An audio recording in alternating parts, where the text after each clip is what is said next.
Hai adik-adik semua, senang bertemu kembali dengan saya Mr. Beans. Hari ini kita akan mempelajari tentang suhu, pemuaian, dan kalor pada bagian yang pertama. Khususnya bagi kamu yang saat ini berada di kelas 11 SMA. Dan jangan lupa, ingat, di akhir pembelajaran ini kita nanti akan membahas latihan soal-soal tentu yang membutuhkan analisa dan juga logika. Baik adik-adik, kita lihat bagian yang pertama yaitu suhu dan pengukuran, ya. Nah, tentu kamu sudah mengetahui perbedaan antara benda yang panas dan benda yang dingin. Tentu kalau es ini dikatakan bendanya dingin, tetapi kalau kopi itu udah pasti bendanya panas. Nah, jadi dalam hal ini panas atau dinginnya suatu benda, maka itulah yang disebut namanya suhu atau temperatur, ya. Jadi suhu atau temperatur itu boleh dikatakan menyatakan derajat, ya, atau ukuran panas dinginnya suatu benda atau suatu zat. Nah, tentu dalam hal ini agar suhu yang mau kita ukur itu akurat atau tepat, maka kita harus menggunakan alat yang tepat juga. Maka alat untuk mengukur suhu itu adalah termometer, ya, termometer.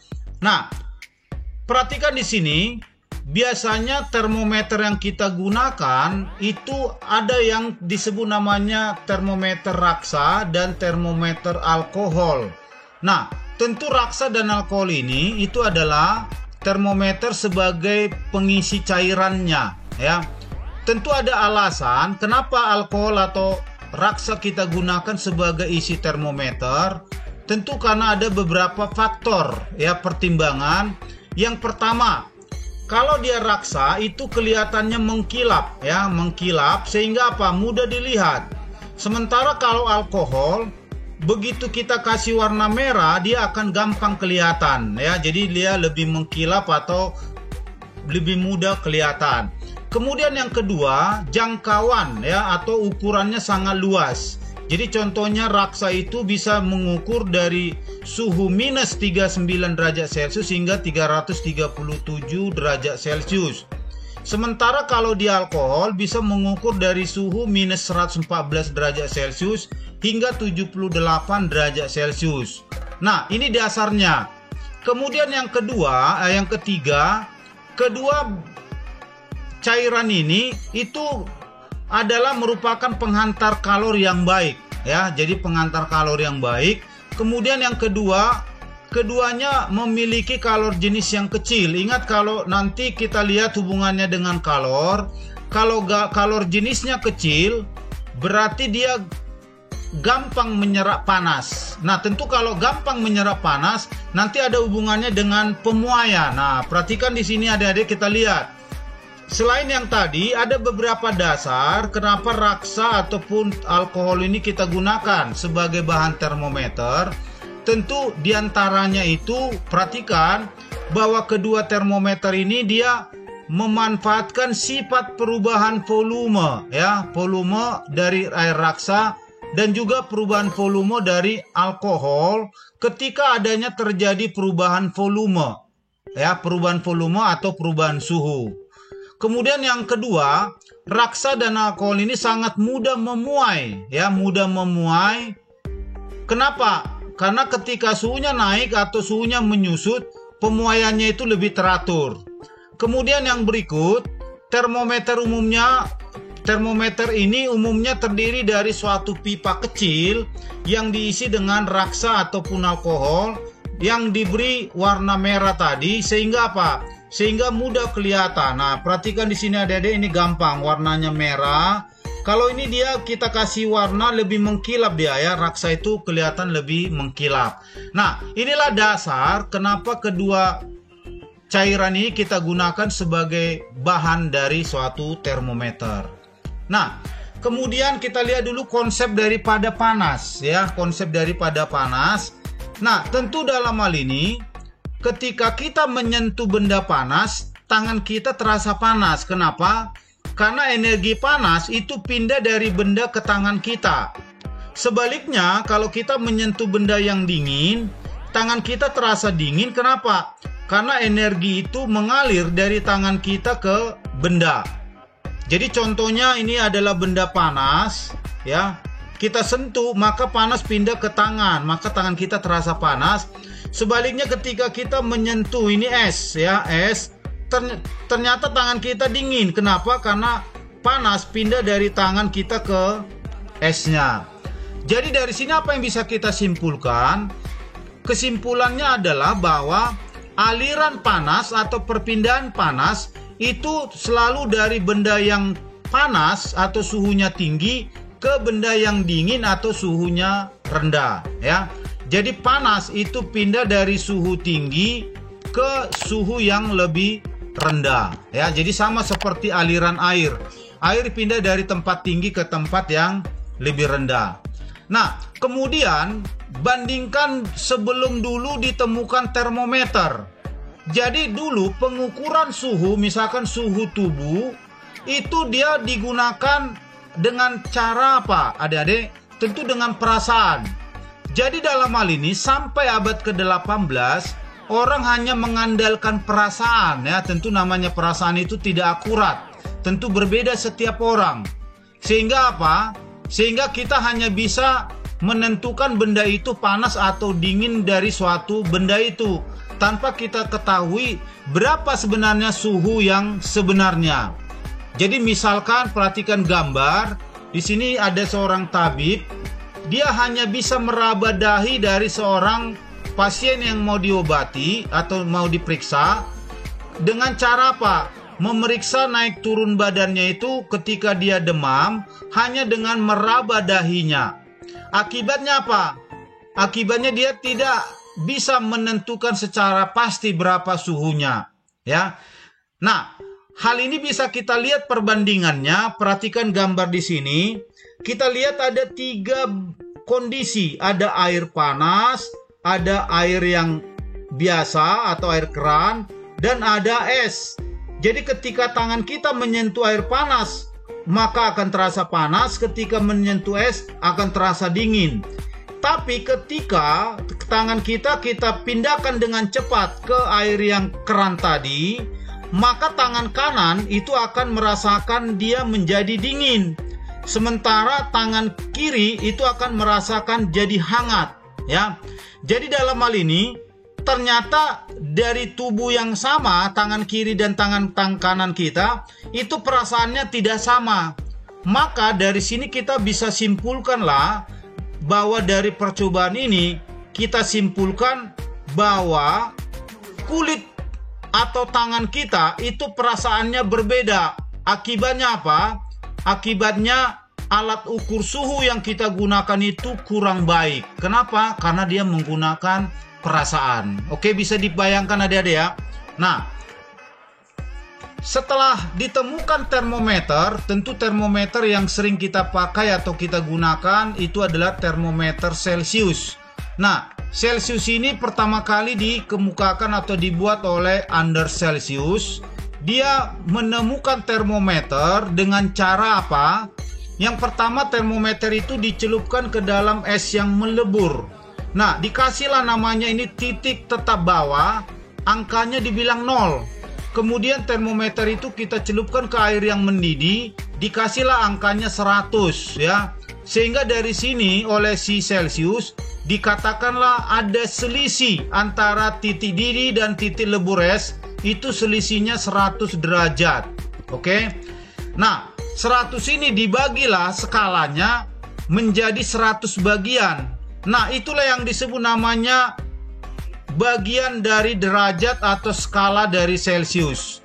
Jadi kalau misalkan nanti ditanya apa yang dimaksud dengan 1 derajat Celsius, berarti 1 derajat Celsius itu adalah 1/100 skala dari perbandingan titik tetap atas dan titik tetap bawah, ya. 1/100 selisih dari atas kurang bawah, ya. Itulah yang disebut namanya 1 derajat Celsius. Oke, bisa dipahami adik-adik ya.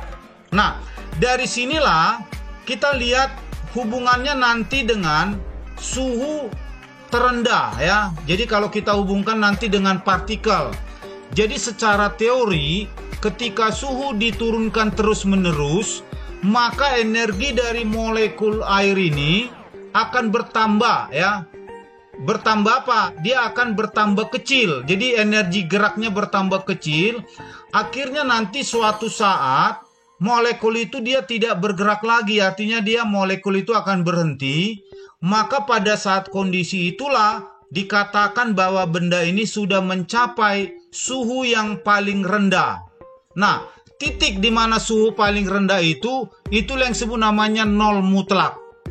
Jadi pada suhu nol mutlak atau suhu absolut, itu artinya bahwa secara teori tidak ada lagi penurunan suhu. Artinya suhunya nggak akan turun lagi. Sehingga apa? Sehingga dari sini kita simpulkan bahwa energi kinetik benda itu dia sudah nol, ya. Jadi ketika energi kinetik benda itu dia nol, maka nanti di sini dia akan mencapai suhu nol mutlak, ya, suhu nol mutlak. Jadi yang dimaksud dengan suhu nol mutlak atau suhu absolut itu sama dengan suhu minus 273 derajat Celcius atau suhu 0 Kelvin. Ingat, Kelvin itu adalah menyatakan satuan internasional. Maka dia nggak pernah ditulis dalam derajat, ya. Jadi hanya cukup ditulis 0 Kelvin. Nah, inilah dasar dari penentuan suhu mutlaknya. Oke, adik-adik.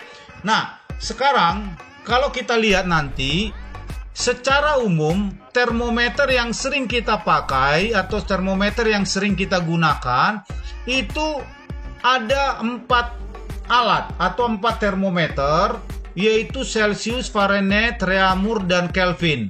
Nah, khusus untuk bagian yang keempat ini tadi, ini adalah menyatakan skala internasional dari suhu, ya. Jadi suhu internasional itu dinyatakan dalam satuan Kelvin. Nah, ingat tadi bahwa penentuan skala daripada termometer itu didasarkan pada titik tetap atas dan titik tetap bawah, ya. Jadi tetap atas dan titik tetap bawah. Ingat tadi tetap bawah itu adalah es yang melebur dan titik tetap atas itu adalah air yang mendidih. Nah, ya. Jadi masing-masing termometer itu tetap bawahnya beda-beda. Jadi Celcius dan Reaumur sama-sama 0, Fahrenheit 32 dan Kelvin 273. Sementara titik tetap atasnya Celcius itu 100, Reaumur 80, Fahrenheit 212 dan Kelvin 373. Sehingga dari sini kalau nanti ditanya berapa selisih dari atas kurang bawah di sini, maka ini selisihnya 100, ini selisihnya 80, yang ini selisihnya 180, dan ini selisihnya adalah 100. Oke, adik-adik. Nah, sehingga dari sini, dari selisih inilah nanti bisa kita lihat konversi daripada suhu. Jadi kalau kita coba perbandingkan antara Celcius, Reaumur, dan Fahrenheit, berarti 100 banding 80 banding 180. Ini coba kita sederhanakan bagi 20, maka kita dapatkan perbandingannya menjadi 5 banding 4 banding 9. Oke? Nah, sekarang kalau kita mau coba ubah, misalkan diketahui Celcius, kita mau ubah ke Reaumur, maka cukup kita gunakan perbandingan di sini, berarti 4/5 dikali dengan T. Begitu juga sebaliknya, dari Reaumur kita ubah ke Celcius, berarti jadi 5/4 kali dengan T-nya. Oke? Nah, kemudian kalau kita coba bandingkan, diketahui Celcius, kita mau ubah ke Fahrenheit, berarti perbandingannya 9 banding 5T. Nah, tapi perhatikan tadi di sini adik-adik, pada saat Celcius dia suhunya 0, ternyata Fahrenheit sudah 32. Makanya di sini dia ditambah 32, ya. Tapi dalam operasi perhitungannya selesaikan dulu 9/5 dikali T. Nah, nanti bandingkan dengan kalau dari Fahrenheit ke Celcius. Kalau dari Fahrenheit ke Celcius itu dibalik 5/9 buka kurung T-32. Berarti selesaikan dulu yang di dalam kurung ini, T-32, baru kamu kalikan 5/9. Oke, bisa dipahami adik-adik ya? Nah, Itu dia untuk melihat bagaimana bentuk konversi ya, konversi daripada suhu. Nah, yang berikut hubungannya dengan Celsius dan Kelvin. Ingat tadi bahwa perbandingan selisih atas bawah antara Celsius sama Kelvin itu adalah sama-sama 100. Berarti 100 dibagi 100 itu jadi 1, berarti menjadi 1T. Berarti T. Nah, tentu di sini tambah 273 Kelvin ya, 273 Kelvin. Atau kalau diketahui Kelvin, kita ubah ke Celsius, berarti langsung aja T min 273 ini udah dalam Celsius. Tinggal kamu balik, tinggal kamu kurangkan. Oke, bisa dipahami adik-adik ya. Nah, kemudian yang berikut, ada yang disebut namanya mengkalibrasi ya. Jadi dalam hal ini mengkalibrasi ini adalah membandingkan suatu termometer dengan termometer lain. Nah, ini yang disebut namanya mengkalibrasi. Jadi dalam hal ini, bahwa kedua termometer ini kita belum ketahui berapa skalanya ya.